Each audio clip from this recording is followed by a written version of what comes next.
Pengertian limbah rumah tangga.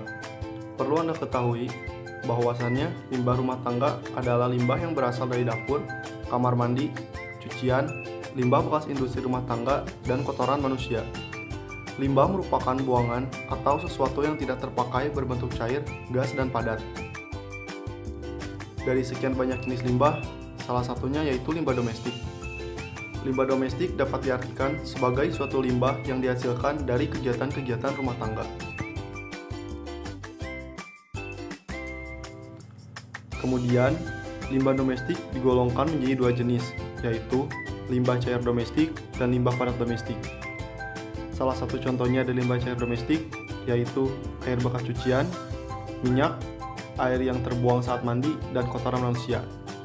Ada pula limbah padat domestik, contohnya kertas kardus, barang-barang bekas yang tidak digunakan, perabot rumah tangga yang tidak terpakai lagi.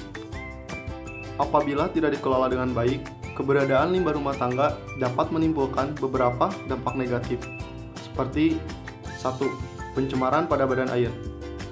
Terbunuhnya kehidupan yang tergantung pada badan air seperti ikan, kepiting, dan hewan lain terbunuh karena adanya polutan berbahaya yang meracuni habitat mereka. Kemudian, air yang sudah terkontaminasi akan menimbulkan penyakit seperti diare, blue baby syndrome, penyakit infeksi seperti hepatitis A, kolera, dan giardiasis bila mengkonsumsi air yang terkontaminasi bakteri dan virus. Kedua, pencemaran pada tanah dan air tanah atau air sumur dapat menyebabkan timbulnya bau tidak sedap dan dapat menyebabkan sakit apabila mengkonsumsi air sumur atau air tanah yang tidak diolah terlebih dahulu, seperti tidak memanaskan air sebelum dikonsumsi. Ketiga, menjadi kehidupan vektor atau wabah dari penyakit. Air limbah yang dibuang ke lingkungan, baik ke tanah atau pada badan air, banyak menimbulkan masalah vektor, seperti untuk bersarang dan berkembang biak nyamuk, tikus, dan lalat. Selain itu, dapat terjadi penularan penyakit seperti diare, malaria, dan lain sebagainya. Limbah domestik dapat ditangani dengan beberapa cara. 1.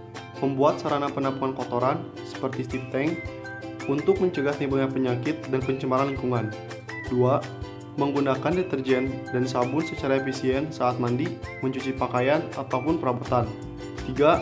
Membuang sampah pada tempatnya dan memisahkan sampah berdasarkan jenisnya agar dapat dikelola kembali oleh petugas pengolahan sampah secara efektif. 4.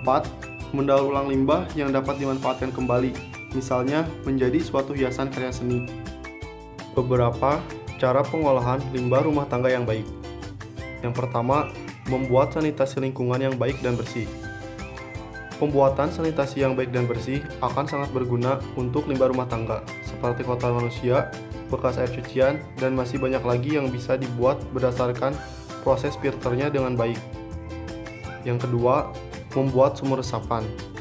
Sumur resapan sangat berguna untuk rumah tangga. Pasalnya, dengan adanya sumur resapan ini, limbah rumah tangga menjadi lebih efektif dan berkualitas. Pembuatan bioseptic tank. Pengolahan limbah rumah tangga akan sangat efektif dengan adanya bioseptic tank. Bahkan, limbah rumah tangga tidak akan mengganggu lingkungan sekitar. Untuk septic tank lebih sehat, Anda bisa menggunakan bioseptic tank. Jenis septic tank ini memiliki bakteri pengurai di dalamnya. Dengan begitu, limbah yang disalurkan ke selokan tidak akan berbau, sehingga tidak menimbulkan polusi udara baik di kamar mandi ataupun lingkungan sekitar rumah.